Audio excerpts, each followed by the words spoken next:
Curtis Calhoun here with MMA News, and a heck of a way to make your UFC debut for my next guest who joins me after a big win this past weekend, Marcus McGhee. How's it going, Marcus? It's going pretty good. It's going pretty good. I just got done doing jiu-jitsu. So getting back to the grind. So, the moment's already gone. So we got to keep it moving.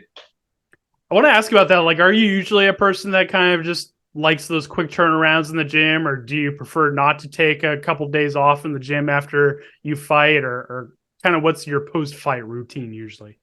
I just kind of take life how it is. If I have the opportunity and the chance to do that, then I will take the time. But if I don't, then I want to make the most of the time I have. Just trying to be efficient with my time, basically. So it just depends. There's been times in my life where I took time off, but I just don't feel like that's one of the times, where I'm too far, where I'm going to take too much time off. I hung out with my family, got to grill up and cook and everything. And if we get a chance to do something, we will. But until then, it's like I'm really enjoying getting better. So as far as the training aspect of it, I'm obsessed. Is that something as a professional athlete in general that you've really had to, kind of learn about and master, is finding that work-life balance, so to speak? Like, do you feel like that's kind of a big priority for you now? Yeah, it took a long time to get to this point. It's taken a long time. It's taken working years and years on different crafts and things outside of fighting to be able to be here. But it is nice that that's the main focus right now. It's easier for me to have a work home balance because it's only my work is my passion, fighting now, and training. And then my home life is pretty great too. So it's easy. I mean, it should be easy, right? It should be easy for me to get up. Like it's a lot of motivation around me to get up and get after it. Well, hey man, just a couple of days removed from your performance, you get the call, and just a few days' notice, you go out there and get an impressive win over a really tough guy in Journey Newsom. I guess a few days removed from the fight. What are your reflections on your performance and how things played out? I was happy with my performance. I do always, there's so much to critique no matter what. Even though we're never going to be perfect, what would perfect really look like? So going back and looking at the tape and doing different things, like there's different positions that I could have still either avoided or addressed sooner, and I'm good enough to do those things. It's just putting it all together as we go, it's just on the fly. So I did enjoy my performance though, and then to go and get a submission over a guy like Journey as well. Because I mean, I didn't take him lightly. I don't know if other people did, but I didn't take Journey lightly. I don't take anybody in the UFC lightly. There's no easy fights in the UFC, and so for me, it's just like to get a finish. I'm super blessed and appreciative. To those casual MMA fans, or those that don't really understand the ins and outs of preparing for a fight and going out there and competing, I mean, what's it like taking a fight on 3 days' notice and going out there? You get an opponent, you get a name, you have to rush through fight week and all that. I guess talk to me a little bit about that process and give us some insight to what that whole experience was like. So that's gonna be a fun one to tell for a long time.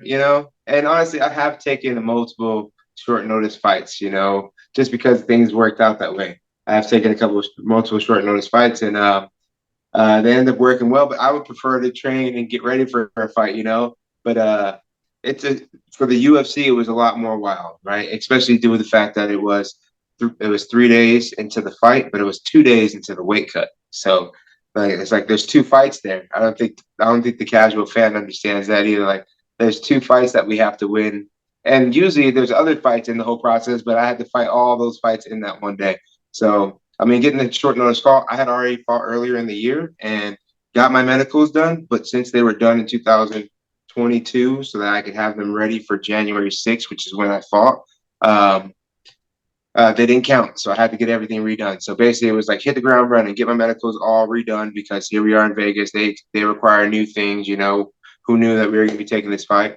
Uh, and so get all that done, get to the PI, check my weight, make sure it's good, maybe cut a little bit, the PI, just jump in the sauna, see what happens, and then head off, do all the photo shoots for the UFC, get all my gear and all my equipment for my team, finally get to the hotel, and it's like, all right, cool. Now we gotta hit our weight cut, and then we hit the weight cut. And I'm pretty good at cutting weight. Like that, I power through it pretty well. And different times, it's always going to be hard. Cutting that much weight is always going to be hard, no matter what. You're cutting over 10 pounds, you're going to have issues. As far as like as far as how you feel, it doesn't feel good. It's never going to feel good, but it's more than doable, especially if you're in shape and doing the right things. So on 2 days' notice, that's kind of how it all played out. Yeah, because you last fought, I believe, in January, right? I believe Yeah, was your yeah, last fight. January 6th to be exact, on the LFA card out here in Phoenix. Yeah, so you've been waiting for a fight for a little bit. So do you feel like kind of taking this short notice fight, you were better prepared in comparison to if you took a short notice fight right after the January fight, in terms of, you were already kind of itching to get back in there and getting ready for a fight and staying in shape, obviously. Yeah, because like in the grand scheme of things, I had the last 3.5 months, 4 months to get better, and not just get better, but be at my peak performance because I'm looking for a fight and get better. So yeah, I do think that played a big part in it. Again, I do think I do think I need a full camp. I think everybody should have a full camp. I think it's still the best way to approach it. But looking at it from the outside in, yeah, like I definitely I think I got a lot better in that 3 months. I think it's a long time for guys. And if guys are open minded and really listening to different coaches and really trying to chase information, 3 months is a lot of time to get better, and if they use it for that, I think they will. So catch me in 3 months, I'm gonna have a whole new skill set. And I think that's how I always try to think. Absolutely, man. How does it work when you take a fight on short notice in the UFC? Obviously, it was your UFC debut, and you get the win, obviously. But are you signed to a multi-fight deal, or is it just kind of one fight at a time, and then you just sign a new one, or how does that work? So, I mean, I don't know how it works for a lot of other people. I've heard that it works like usually that you get a deal. Usually, if you take a short notice fight, you get like a 3 or 4 fight deal. That's what I always heard, and that's what happened for me. That they basically were like, "Oh, you're gonna take it on? Okay, that's good enough for us to give you at least 2 tries." So for me, that was like a blessing just to even get the one. But yeah, so yeah, we got a 4 fight contract. I plan to fight for him all 4 times. I plan to win all 4 of this is fighting. Who knows? But I'm going to be bringing every single tool in my arsenal. So I'm excited for the challenge. And I've watched you a few times in LFA, but for like the hardcore UFC fans or UFC fans that have watched for a long time, you might be, a little bit unfamiliar to those people. So what do you want UFC fans to know about you and your style in the cage and you as a person? Like, what do you want UFC fans to know about you? Just know that I'm coming to get better and perform better each time, and that when I come to fight, I come to fight. It's going to be action. I expect action out of myself. I expect action out of the person I'm trading with. I just always see that I'm going to step in there with the best person, and I want to bring the best person that I can to that cage. So yeah, expect fireworks when I'm fighting for sure. Also, you guys can check me out. My social media is getting a little bit better. I'm trying to start stepping into a little bit of the social media stuff and having fun because I like to have fun and joke around and kid too and just be out there. So yeah, I got a podcast coming out, Punches and Pints. That's been a lot of fun developing that podcast. It's already out, so I got 4 episodes already out right now, and then I'll be dropping my 5th episode tomorrow. That'd be a recap on the fight, basically. So that was pretty cool to get back and get that all filmed and done really quickly. But it's like I understand your guys' dilemma, getting in and cutting those schedules to make sure we can make it all, and then editing it. Oh, it's a lot. So that's cool too. So yeah, just coming out with a couple different things, and then yeah, you can catch me in the UFC trying to fight people. And being one of the latest additions to the bantamweight division, obviously, I got to ask you about the big fight coming up this weekend between Aljamain Sterling and Henry Cejudo. How do you see that playing out? And if you have a prediction for the fight, what's your prediction? Yeah, so I gave a prediction on another one, and I kind of felt after watching back then, embedded a little bit. It's like, man, it's a hard one, right? Henry's coming back, and to doubt Henry is a bad idea, right? Like I just don't think that's a good. And like me even going in that, oh, Jermaine has been more active. To doubt Henry is a bad idea. So I don't doubt Henry can get it done. It's a hard bet. I'm not a betting man, so I wouldn't bet on either of them anyways. But I do think it's gonna be an amazing fight. I do see it going all 5 rounds. I don't see it being a finish on either side.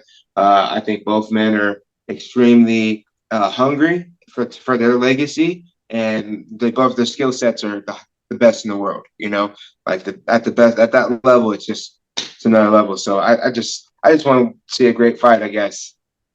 One thing that really stands out about them too is both of them are elite grapplers, right? Obviously, Sterling's got that funky grappling style, and Cejudo obviously with a decorated wrestling background. Do you feel like this fight it could potentially surprise people in terms of featuring a little bit more stand up than a lot of people expect, just because of how potent they are on the ground?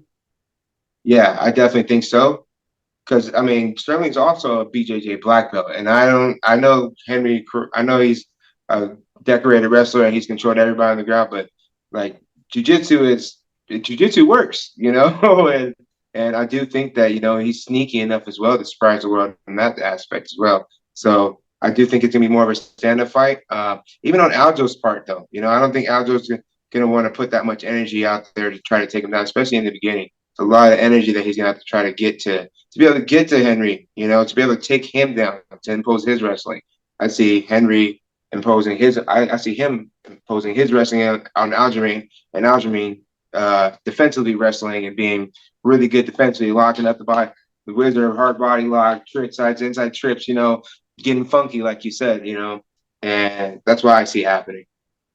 Last question for me, man. Obviously, we gotta get back to you. What are your initial thoughts for a return? Are you looking to get on that international fight week card? Are you looking at July, the summer? What's kind of the outline for the rest of this year? Yeah, you said it. If everything lines up for the International Fight Week, I'll be ready for International Fight Week. That sounds good. It's like 9 weeks away, right? Is it 9 weeks away? Something like that. Yes. So I mean, that's plenty of time for me to have a moment and be able to train plenty to get into that fight. So if we get a call and it makes sense, we're gonna take it. And I would love to fight International Fight Week. I've never been to an International Fight Week, so it'd be awesome to fight at the beginning of the fight week so that I could enjoy the rest of the fight week and just be up there. Maybe bring my wife up there. The kids up there a couple of days just to see like how crazy it gets. So that'd be awesome. Or August. I know Mario's fighting August. I would love to fight on the card with him. I've been in his corner, and then I would just love that. Some of the guys are gonna be getting some matchups here soon. I'd love to fight on the cards with Jerry Cannonier. That'd be dope to fight on the card with him. The energy would just be awesome. So yeah, I'm looking to fight too. Lots going on down there at MMA Lab in Arizona. Before we wrap things up here, I'll give it the final word to shout out any sponsors you're working with, social media. I know you got a podcast too. I'll give it the final word. Thank you. I appreciate it.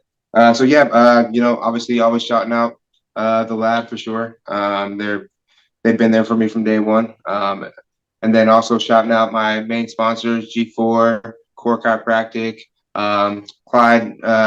Clyde Photography, Hulu, Easy Wheels, all these guys that have been with me for a while. And then who's the other one? Because I forgot. Oh, my socials. That's what it was. So for my social, Instagram's my main one that I'm active on. I'm trying to reach back out to everybody as much as they reach out to me, whether I know you or not, But yeah, my Instagram is Maniac McGhee or Maniac_McGhee MMA, and then my Twitter is Maniac McGhee 07.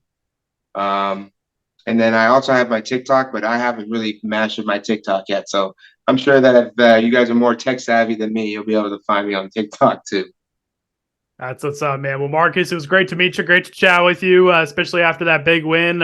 All the best with these next few weeks as you decompress last weekend, and I'm sure we'll chat again soon, man. Thank you so much. Thank you. I appreciate you, brother.